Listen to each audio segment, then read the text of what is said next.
Envision a scenario.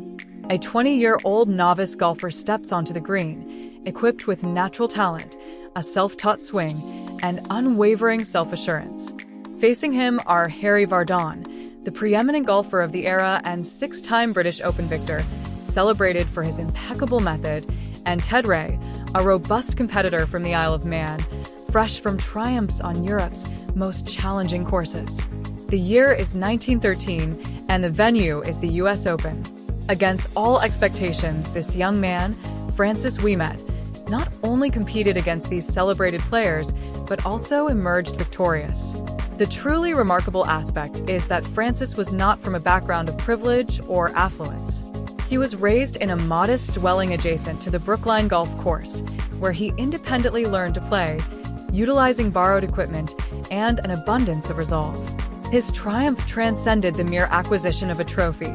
It symbolized the dismantling of obstacles, the challenging of established notions, and the transformation of the golfing landscape indefinitely.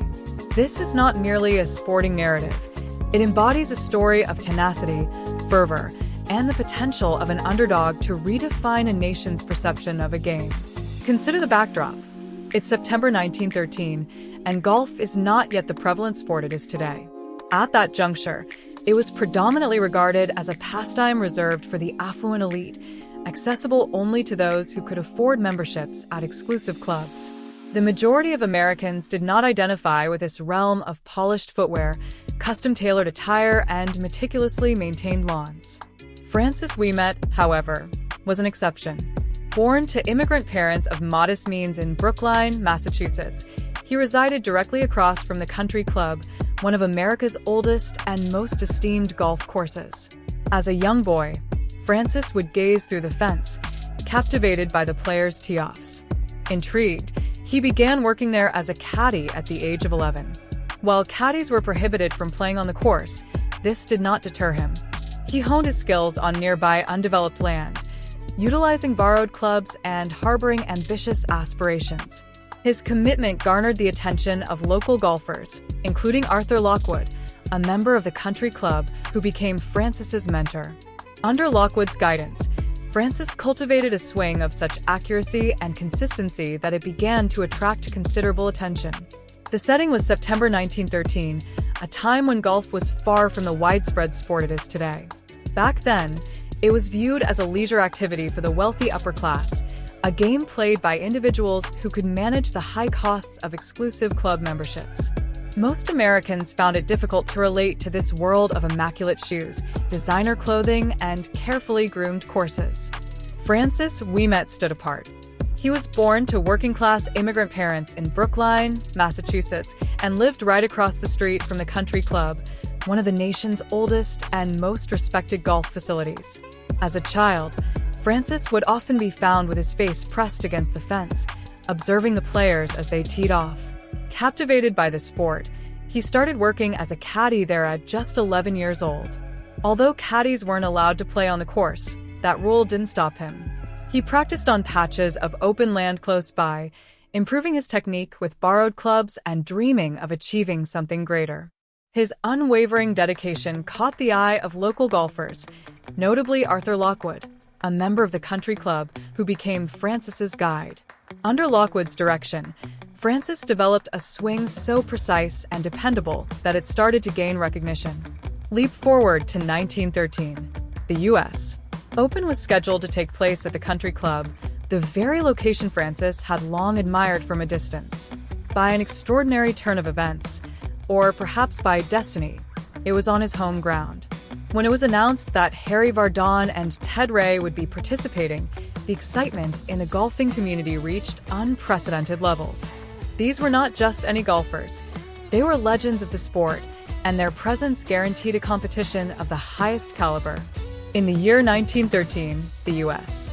Open was hosted at the Country Club, a location intimately familiar to Francis Ouimet, as it was the landscape he had admired during his youth. Serendipitously, or perhaps by some stroke of destiny, the tournament was held on his home ground. The announcement of Harry Vardon and Ted Ray's participation sent ripples of anticipation through the golfing world. These individuals were not merely golfers. They were iconic figures in the sport, global personalities whose reputations extended far beyond the manicured lawns of the game. Against this backdrop of established prowess, few believed that an unproven amateur such as Francis Ouimet could pose a significant challenge.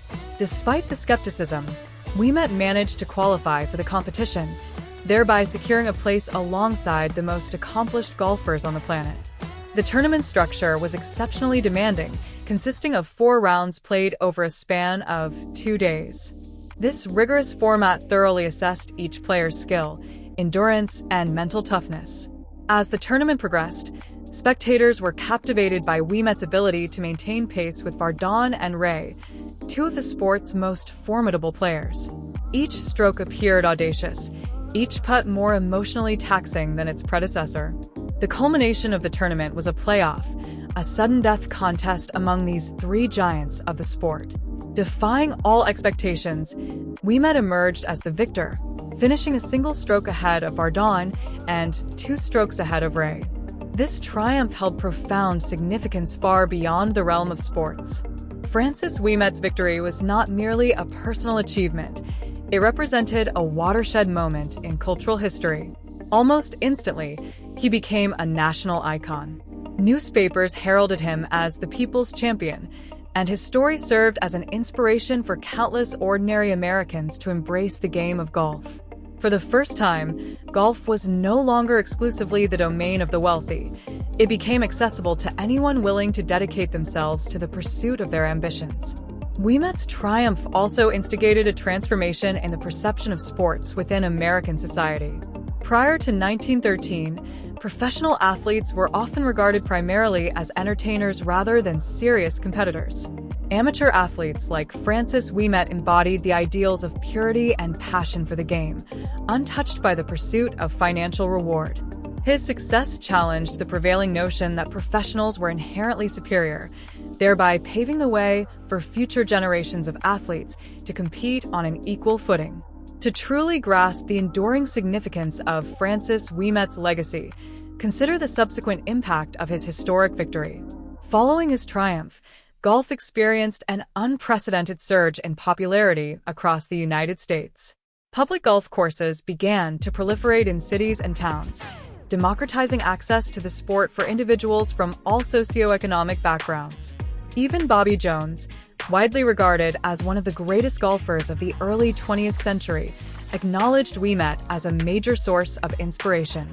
In numerous respects, Ouimet democratized golf, demonstrating that talent and determination could transcend the barriers of privilege and social standing.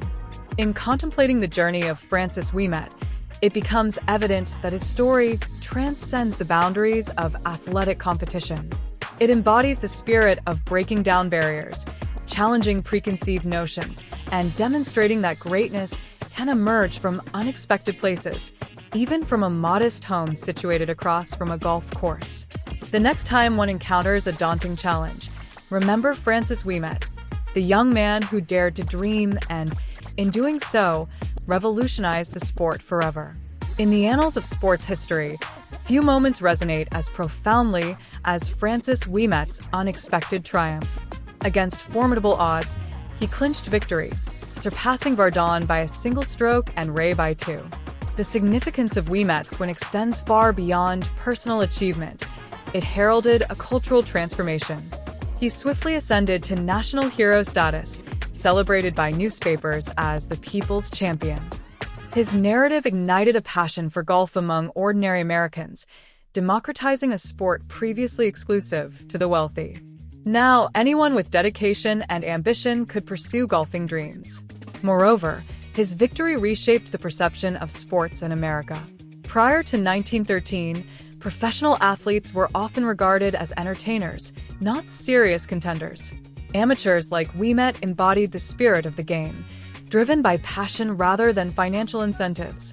His success challenged the established belief that professionals were inherently superior, setting the stage for future athletes to compete on a level playing field. To fully grasp Ouimet's legacy, consider the surge in golf's popularity following his historic win. Public courses emerged in cities and towns, making the sport accessible to diverse communities. Even Bobby Jones, a legendary figure in early 20th century golf, acknowledged Ouimet as a significant inspiration. Ouimet effectively democratized golf, demonstrating that talent and determination could triumph over privilege and social status. Reflecting on Ouimet's journey reveals a story that transcends mere sports.